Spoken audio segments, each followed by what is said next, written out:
So these were the trades taken today.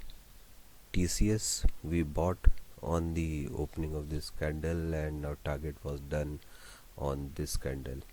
And then we took a trade in Bharti Airtel, which unfortunately stuck our stop loss.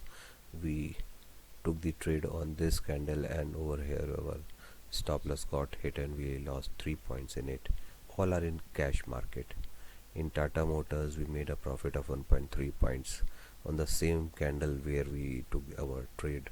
Our target got hit. And then in HDFC Bank we bought on this candle, and with a profit of 7.5 points we achieved our target over here. These were the trades taken today, and unfortunately Bharti Airtel we hit our stop loss, but anyways in net we were in profit and we had a great day. Thank you.